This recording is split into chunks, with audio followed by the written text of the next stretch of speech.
Think about how you usually get information online. You type something into a search bar, hit enter, and what pops up? Usually it's that list of blue links, right? Kind of like a digital trail leading you to articles, to websites, to facts. For, gosh, 2 decades, that's basically been how the internet worked for most of us. But what if that whole landscape is changing? I mean, really changing fundamentally. Maybe the most significant shift in how we get information online in, well, a generation.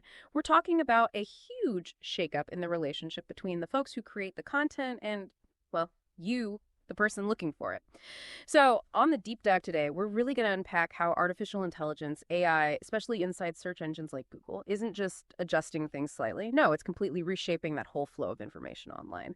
We want to peel back the layers and see what's really going on. Yeah, and our mission here really is to get to the heart of why. Why has Google made such a dramatic pivot? Used to be what we called a referral engine. Its main job was sending you off to other websites. Yeah. But now it's become an answer engine. It's designed to just give you the information directly. Often you don't even need to leave Google's page. We'll dig into the real world effects this is having on news outlets, publishers, and importantly, what it all means for you, how you find information, how you trust it online. This deep dive is really designed to give you the context you need for this new era. Okay. And for this, we're drawing mainly from a pretty detailed industry analysis called AI Impact on News Traffic, and also some key bits from another piece, the Answer Engine's Toll. All right, let's dive right in.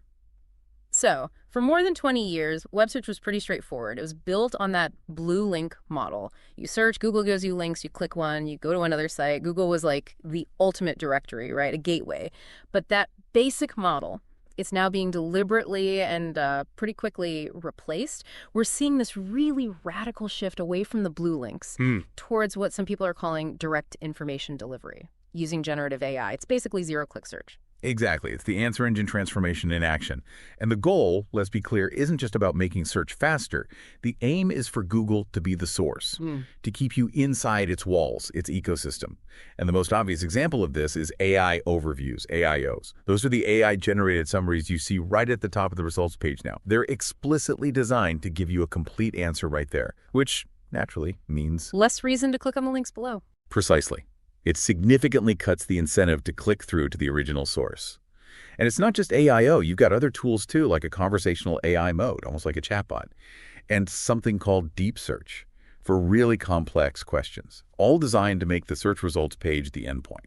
Wow. Okay, that's a fundamental change from what Google was. So the big question is, why? Why would Google deliberately dismantle a system that was so successful, so dominant for so long? What pushed them to do this? Well, it wasn't really about some internal desire for change. It was fundamentally defensive. It was a reaction to new competitors, specifically these AI-native platforms like OpenAI's ChatGPT and AI search engines like Perplexity. These were, frankly, the first credible threat to Google's dominance in search and, well, forever. A credible threat. Okay. Yeah, you could see how serious it was during that big antitrust trial. An Apple executive, Eddie Q, actually testified the Google searches coming from Apple's Safari browser fell for the first time in 20 years. Fell. Wow. Yeah, that's a huge signal. It showed traditional search was genuinely under pressure. So Google faced this dilemma, right? Stick with the old, incredibly profitable link model and maybe slowly lose users to these new AI tools. Or disrupt itself, blow up its own model, even if it hurts revenue in the short term, to compete directly with AI. And they chose disruption. They chose disruption. It's what you might call a calculated act of strategic reintermediation, meaning they're putting themselves back in the middle as the direct info provider, cutting out the original website. Right, taking back control of the transaction. Exactly, to defend their position as the main gateway. And from that perspective, the damage to publishers, it isn't really an accident. It's more like acceptable collateral damage in this bigger fight for the future of information access. Okay, so this isn't just publishers feeling nervous. You're saying this is a real measurable collapse. The data actually shows it. Oh, absolutely. It's quantifiable. We're talking about a decimation of clicks, frankly. There's a study by Ahrefs. They looked at search results before and after AIOs really rolled out wide.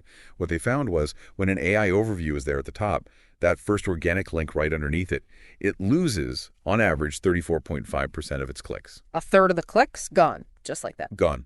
And BrightEdge found something similar overall click-throughs to the actual source websites dropped by 30%. And this isn't just averages. Look at specific publishers. Business Insider reportedly saw its organic search traffic absolutely plummet 55% down between April 2022 and April 2025. 55%. That's catastrophic. It is. HuffPost and Forbes, around 40% declines. CNN, Daily Mail in the 28-32% range. New York Post, down 27%. Even a giant like the New York Times, which you'd think is more resilient with subscriptions. Their share of traffic coming from organic search fell from 44% down to 36.5% over 3 years. It's so bad some are calling it traffic zero, where the referral traffic from AI is becoming almost nothing. Wow. Okay, the click data is grim. But you mentioned another metric that really drives this home, something about asymmetry. Crawling versus referring. Yes. The crawl-to-referral ratio. Yeah. It's fascinating and deeply concerning for publishers. See, for years, publishers were okay with search engine crawlers indexing their sites. These bots would crawl the content. Right, to understand what's on the page. Exactly. Right. And the deal was, in return for letting them crawl, the search engine would send traffic back referrals. It was a sort of bargain. A symbiotic relationship. Supposedly. Yeah. But that bargain is completely broken now. Cloudflare has data showing this massive asymmetry. 10 years ago, Google's ratio was maybe 2.1. They crawled 2 pages for every 1 visitor they sent back, roughly. 6 months ago, it was 6.1. Today, it's 18.1. 18 to 1. It's 18 to 1. So Google is consuming 9 times more content relative to the traffic it sends back compared to the past. That's extractive. Highly extractive. And for the newer AI-native platforms, it's off the charts. OpenAI is reportedly 1,500.1. Anthropic went from 6,000.1 to 70,900.1. 50,000. 70,000. It's almost unbelievable. It shows these AI models are just voracious consumers. They're pure data extractors. They take and give virtually nothing back in terms of traffic. Those numbers are just wild. So Google's getting mountains more data, fuel for its AI, essentially, without sending traffic back. And this just flies completely in the face of their public statements, right? About new opportunities and higher quality clicks. So, okay, we see the clicks vanishing. We see this extractive ratio. What does this actually mean for the publishers, for the people creating the news? Well, it means economic disaster, frankly. That traffic collapse isn't just a technical issue. It's hitting their bottom line hard. You have to remember, for a lot of these digital publishers, something like 80% of their revenue comes from advertising. 80%. Wow. And ads depend entirely on traffic, on eyeballs. So when the traffic disappears... The ad revenue disappears. Exactly. It makes the whole industry incredibly vulnerable to these changes Google is making. And it's not abstract, is it? You see headlines, Business Insider laying off, 21% of its staff in May 2025. And the CEO saying explicitly it was due to extreme traffic drops outside of our control. That makes it very real. Painfully real. And there are stories, anonymous accounts from employees genuinely scared about losing their jobs because of Google's AI overviews. Yeah. And this economic pressure, it's just shattered any remaining trust between publishers and Google, which, let's be honest, was already fragile. Yeah. You have Danielle Coffey, the CEO of the News Media Alliance, calling it theft. Straight up. Strong language. Very strong. Her logic is stark. No. The links, the referral traffic, that was the last redeeming thing about search for publishers. It gave them traffic. It gave them revenue. Now, she argues, Google just takes the content by force, uses it to power its own answers, and gives nothing meaningful back. No economic return. Zero economic return. And apparently, they've taken this argument to the Department of Justice. And you can see how this becomes a dangerous cycle, right? What people call a death spiral. Yeah. Traffic drops. So ad impressions drop, so revenue plummets. That forces layoffs, less investment in journalism, which means lower quality, less output, which makes it harder to attract an audience. Which makes the traffic drop even more. Vicious circle. Exactly. It accelerates downward. Yeah. But the really scary part is, this isn't just about one industry's finances. It's a threat to the whole function of journalism and society. First, you get the financial hit, the layoffs. That's the immediate effect. Then the second effect is less reporting, especially the expensive kind of investigative work, specialized beats, and crucially, local news. Local news gets hit hardest. Yeah, which leads to more news deserts, places with no reliable local reporting. And the third order effect, that's civic, a less informed public, more vulnerability to misinformation, fewer ways to hold power accountable. You're essentially damaging a cornerstone of how a democratic society functions. Okay, so faced with this existential threat, really. What are publishers doing? How are they fighting back? It sounds like they have to attack on multiple fronts. They are. They're definitely using legal avenues. The law is a key weapon here. In Europe, for instance, there's a group called the Independent Publishers Alliance working with Foxglove Legal. They've filed a big antitrust complaint with the European Commission. They're arguing Google is abusing its dominant position, misusing their content, causing huge harm. And a really critical point they make is about the opt-out system being coercive. Right, you mentioned they can block Google, but But if you block the crawler, you basically disappear from search results altogether. It's like digital banishment, so it's not a real choice. yeah, not a viable option for most. Exactly. So they're asking the EU for an interim measure, basically. Tell Google to pause AIOs now while they investigate, to stop the damage from getting worse. And alongside the antitrust angle, there's copyright law. That's another major front. The New York Times suing OpenAI and Microsoft is obviously the big one everyone's watching. But others, like Ziff Davis, are suing too. And this all comes down to fair use, right? Pretty much. Is scraping massive amounts of copyrighted text to train AI models considered fair use under the law? It's a huge, contentious question, very reminiscent of the old Google Books fight years ago. But lawsuits take time, potentially years, so publishers can't just wait for that. They're also trying to adapt their strategies, right? Diversify, find new models. Absolutely, they have to. The main focus now for many is shifting dramatically toward building direct relationships with their audience, direct-to-consumer, or DTC. That means things like subscriptions, memberships, paid newsletters, getting people to pay for the content directly. Like the New York Times model. Exactly. The Times, with its 8.5 million subscribers, is kind of the gold standard people point to. Though obviously not everyone can replicate that scale. Yeah. Another strategy, though it's more controversial, is direct licensing deals with the AI companies themselves. You see big players like News Corp, they own the Wall Street Journal, the New York Post, signing deals worth millions with OpenAI. So OpenAI pays them directly for their content to train its models. Right. It provides a quick, potentially large injection of cash. But it's really only an option for the biggest media companies. Yeah. And it's divisive.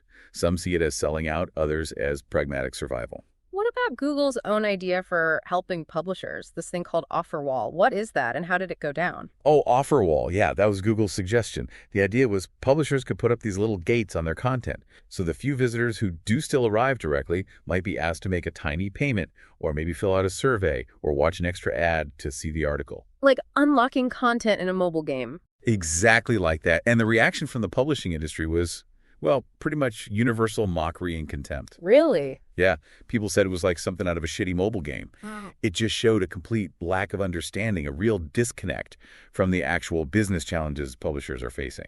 Okay, so legal battles, business model shifts. Wow. Are they also changing things on the technical side? I think you mentioned a pivot from SEO to something else, AAO. Yes, there's definitely a technical adaptation happening too, both defensive and proactive. Defensively, some are looking at tools, like from Cloudflare, that could act like a digital toll booth. The idea is you could maybe selectively block certain AI crawlers, or maybe even try to charge them a fee for accessing your content. Still early days for that, though. Interesting. And proactively. Proactively, the focus is shifting away from traditional search engine optimization, SEO. Optimizing for keywords to get your blue link high up. That's becoming less relevant. Now it's about AI-driven answer optimization, or AAO. AAO. Okay, Yeah. What does that involve? It's more about structuring your content very carefully, using specific code, like schema markup, so AI models can easily understand it, parse it, and synthesize it accurately for those AI overviews. It also means paying super close attention to Google's own quality guidelines, things like EAT, experience, expertise, authority, trustworthiness. Because the AI uses those signals to decide what content to feature. Exactly. You're optimizing not just for human searchers, but for LLM discoverability, making your content easy for large language models to find and trust. And one more thing, newsrooms are also starting to use AI tools themselves more, using AI for tasks like finding story leads, analyzing data sets, transcribing interviews, summarizing research. Basically, trying to do more journalism with fewer resources because the resources are shrinking. But, all these different responses, lawsuits over here, licensing deals are there, technical shifts. It highlights a real fragmentation in the industry. Yeah, everyone's trying something different. Which, you could argue, plays right into the hands of the tech giants. It makes a united front much harder to achieve. It's easier to divide and conquer a fragmented industry. Okay, but let's be fair. Google obviously has its own narrative here. They have a defense for what they're doing. What's their side of the story? Well, their public messaging focuses on innovation and opportunity. That's the official line. They frame AI overviews as a new discovery layer, something that creates new opportunities for content and businesses to be discovered. So not killing discovery, but changing it. That's the claim. They also argue that the clicks that do still happen after someone sees an AIO are higher quality clicks. The idea is if someone reads the summary and still clicks, they must be really engaged and therefore more valuable to the publisher. Yeah. And internally, they're clearly pleased with it. Google's head of search, Elizabeth Reed, called AIO one of the most successful launches in search in the past decade. She even claimed it led to a 10% increase in usage of Google search overall. But what about that opt-out issue? The feeling that publishers don't really have a choice, that hard red line you mentioned. Right. Publicly, Google insists publishers have control. They can block the crawlers if they want. But the reality? The reality, as we discussed, is that blocking the crawlers is basically committing digital suicide because you risk disappearing from the main search results, too. It's a coercive choice, not a real one. And those court documents from the antitrust trial, they showed Google did consider allowing publishers to opt out of AIO specifically while staying in regular search. But they consciously decided not to allow that. They made it a hard red line internally. They wanted the content for AI. So it's a deliberate choice to not offer a real opt-out. Seems that way. Yeah. And you also see Google tending to blame traffic drops on other things, seasonal demand, shifting user interests, just regular algorithmic updates, externalizing the cause. And doesn't this all feel a bit familiar? Haven't we seen this kind of complicated, sometimes tense relationship between Google and news publishers before? Oh, absolutely. It's a very long, very complicated frenemy relationship. It goes way back. On one hand, Google points to things like its Google News Initiative, GNI, which has distributed hundreds of millions in grants and funding over the years, and their $1 billion News Showcase program, licensing content snippets. Which sounds good on the surface. It does. But many publishers view these initiatives skeptically. They see them as, PR exercises or soft power plays, ways for Google to look supportive while its core search product continues to undercut their business models. And the way AIOs were rolled out, that coercive aspect, it feels very similar to how Accelerated Mobile Pages, AMP, was handled years ago. Right. AMP, publishers felt forced to adopt Google's format for mobile pages or risk losing visibility in search. Exactly. It was about ceding control to Google to stay competitive. This AIO situation, especially the hard red line on opt-outs, feels like history repeating itself. So at the end of the day, Google's defense seems built on trying to achieve two contradictory things at once. They want to be the answer engine, giving you the info directly, which means fewer clicks going out. But they also want to claim they're still a great referral engine for publishers. The data just shows the first goal is winning out massively at the expense of the second. So zooming out from the publishers versus Google fight, what are the bigger, longer-term implications here? Not just for them, but for the whole way information works online. And for us, the people trying to find reliable information. Well, one major implication is the potential for a massive consolidation of voice and influence. The early internet had this promise of democratizing information, giving everyone a platform. Leveling the playing field. Exactly. But AI search seems to be doing the opposite. It's creating a winner-takes-most dynamic, heavily favoring the big, established media brands. There was a study by SE Ranking. They looked at 75,000 AIO results.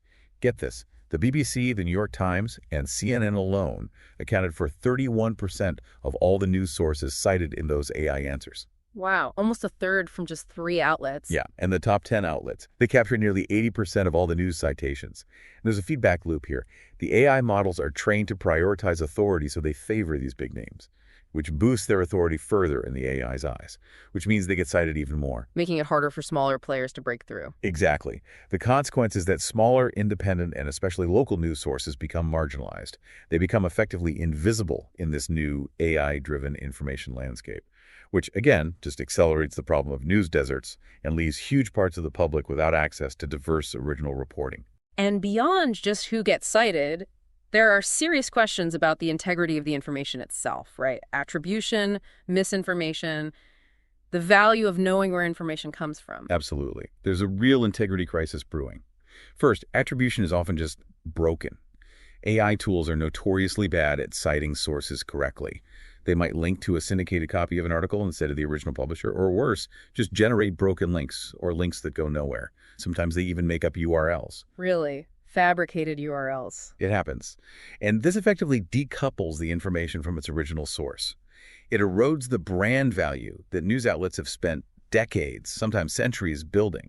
It basically trains us, the users, to see information as just this generic commodity floating free rather than the product of a specific journalistic process with standards and accountability. Oh. And then there's the most alarming part, the actual errors. AI overviews have been caught red-handed giving out dangerously wrong, sometimes absurd advice. The eating rocks thing or putting glue on pizza. Exactly those kinds of things. Now, mistakes happen online, sure. But when that kind of dangerous nonsense is presented right at the top of a Google search page, with Google's implicit stamp of authority, It carries a lot more weight. it carries a veneer of credibility that's uniquely damaging. It makes the potential harm much, much greater. Which leads to maybe the ultimate irony here, a kind of existential question for the AI models themselves. What happens when the host organism starts to die? That's the symbiotic death spiral argument, and it's a really crucial long-term concern. We have to remember, these AI models aren't creating information out of thin air. They're synthesizers. They absolutely depend on a constant stream of new, high-quality, diverse, up-to-date information to learn from and generate answers. They need fuel? They need fuel. And high-quality journalism, the kind produced by the very publishers being squeezed right now, is premium fuel for these systems.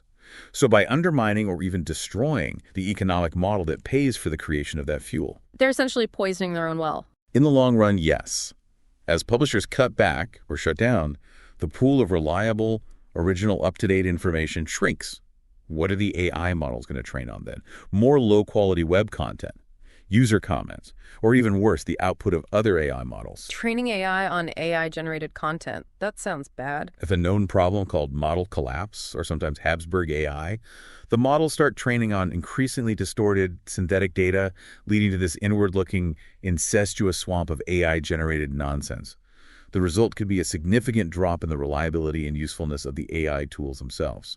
So that's the deep, long-term paradox. The very actions Google is taking for short-term dominance might actually degrade the quality and trustworthiness of its core AI product over time. Okay, so the picture painted by the analysis is pretty stark. The evidence seems overwhelming. The old deal between platforms and publishers, broken, irrevocably. The whole paradigm has shifted. The economics are undermined. A new, much more extractive model is firmly in place. Yeah, the old compact is dead. And navigating this new post-search web really demands urgent action, not just from publishers, but from everyone. We desperately need to forge a new compact, one that's built on fairness, on transparency, and on a fundamental recognition that a healthy internet, one that actually serves people well, depends entirely on a healthy ecosystem for creating content.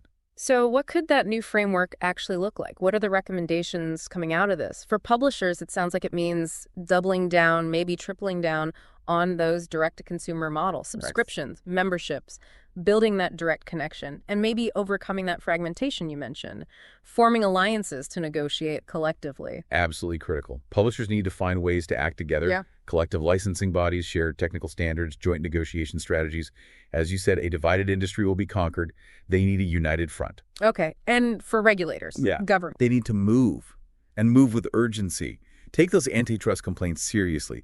Consider those interim measures to stop the bleeding now. They need to vigorously enforce existing copyright law and maybe explore new legislation specifically designed for this AI era, rules that mandate fair, transparent, maybe scalable compensation for content use, like the Google tax ideas debated in places like France or Australia. Right, making platforms pay for news. Essentially, yes, finding a mechanism for fair value exchange. And finally, for Google itself and the other AI platforms, what's the ask for them?